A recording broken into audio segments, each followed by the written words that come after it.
Assalamualaikum warahmatullahi wabarakatuh. Kita ketemu lagi di praktikum fitokimia. Topik yang akan dibahas hari ini adalah tentang identifikasi senyawa golongan terpenoid. Kemudian metode untuk identifikasi yang akan digunakan adalah dengan kromatografi lapis tipis.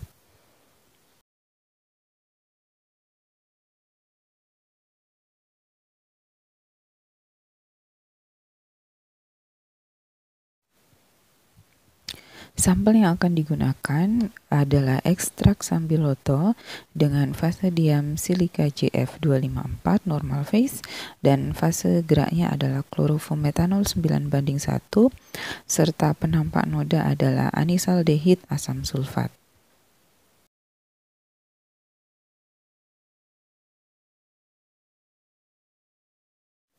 Tahapan pertama yang dilakukan adalah pembuatan fase gerak sebanyak 10 mili. Sehingga kloroform yang diambil adalah 9 mili dan metanolnya 1 mili.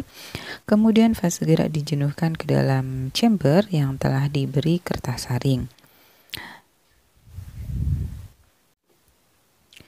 Berikutnya yaitu preparasi sampel, jadi diambil sampel kurang lebih 10 mg ya. Namun di sini saya tidak melakukan penimbangan secara kuantitatif ya, karena memang pada praktikum ini kita hanya butuh data kualitatif, ada atau tidak senyawa terpenoidnya. Kemudian sampel dilarutkan ke dalam etanol sekitar 0,5 sampai 1 mili.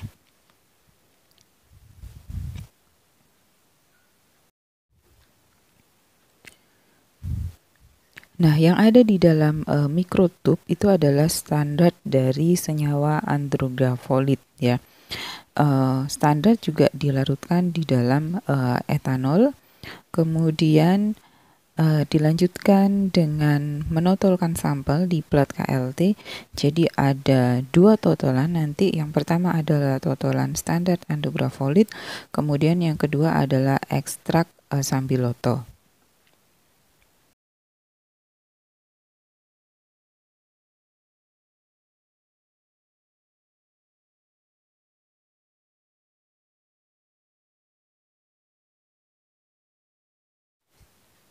Nah, untuk standar andrografolit yang saya totolkan di sini adalah sebanyak 6 mikroliter karena memang kadarnya kecil sekali. Jadi kalau saya menotolkan cuma 2 mikroliter, khawatirnya tidak begitu kelihatan pada saat di KLT.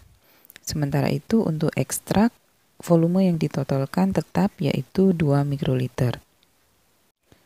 Sebelum plat KLT dimasukkan ke dalam chamber, terlebih dahulu kita lihat di UV panjang gelombang 254 untuk mengetahui ada atau enggak sih sampel yang ditotolkan itu.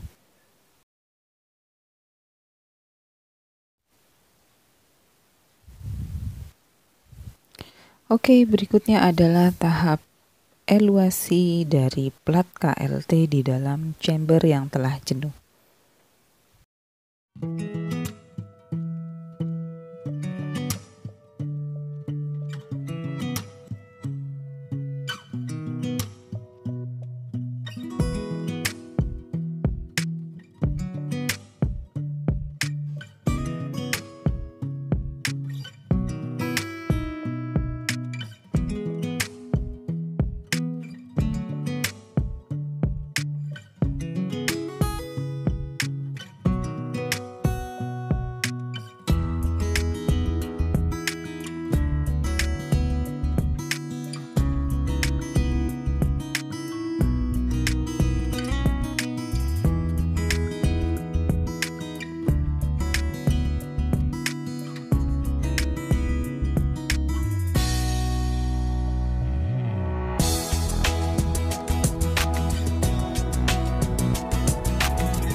Sebelum plat KLT disemprot dengan anisaldehid H2SO4, terlebih dahulu plat KLT kita amati di UV panjang gelombang 254 untuk melihat bagaimana sih penampakannya dari hasil eluasi itu di bawah sinar UV sebelum ditambahkan anisaldehid H2SO4.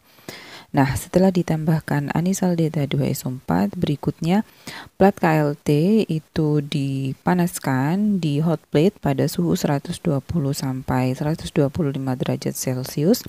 Sampai kapan? Sampai muncul warna antara coklat atau ungu kemerahan ya. Nah, setelah muncul warna coklat atau ungu kemerahan ya, biasanya kalau hot plate-nya itu pada saat meletakkan plat KLT sudah bersuhu 120 derajat Celcius, maka butuh waktu sekitar 1-2 menit. Kemudian plat KLT diamati di sinar tampak visible dan UV 366 nanometer.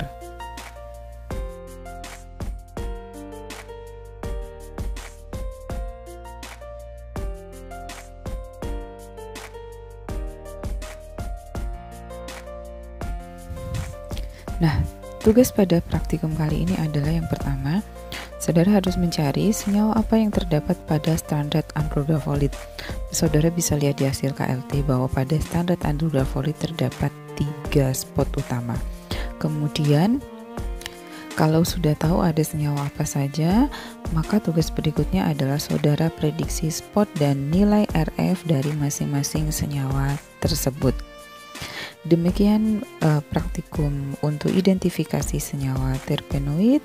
Selamat belajar. Wassalamualaikum warahmatullahi wabarakatuh.